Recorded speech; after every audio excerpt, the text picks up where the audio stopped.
retiré. Le 35, Madame Rabault. Oui, eh bien moi je ne retire pas cet amendement. Et non, et non, et non. Alors, plusieurs choses. D'abord, Monsieur le ministre, je remercie Madame Dubié qui a rappelé que si le Conseil constitutionnel avait voulu censurer la disposition de la loi Sapin II, il l'aurait fait en décembre 2016. Mais il ne l'a pas fait. Et il ne l'a pas fait. Je rappelle aussi que ce qui avait été mis dans la loi Sapin II, c'était d'inclure dans les registres des associations les associations à objet cultuel, à l'exclusion des relations qu'elles entretiennent, notamment pour l'organisation des cultes, avec le ministre chargé des cultes. Ce qui exclut de fait, contrairement à ce que vous avez indiqué, Monsieur le ministre, tout à l'heure, les religions stricto sensu. C'est l'association cultuelle dans ses démarches qui est inscrite sur le registre. Et cette précision-là avait bien été apportée par la loi Sapin II. Troisième volet, vous indiquez que la loi Sapin II sur ce dispositif ne serait pas en vigueur.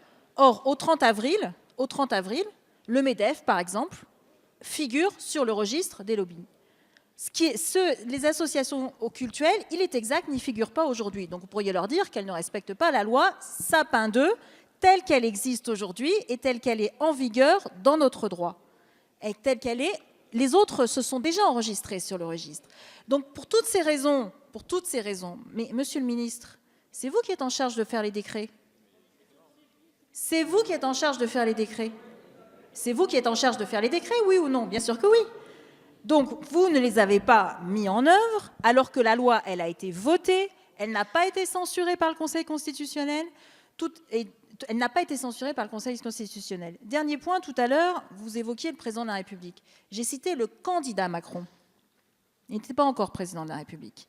Le candidat Macron qui avait pris des engagements. Son engagement était très clair, c'est mettre en œuvre la loi Sapin II, rien que la loi Sapin II, dans toutes ses dispositions, y compris celles relatives aux associations cultuelles. Donc notre amendement ne vise uniquement qu'à rétablir la loi Sapin II telle qu'elle a été votée, pas telle qu'elle était entrée dans l'hémicycle, mais telle qu'elle a été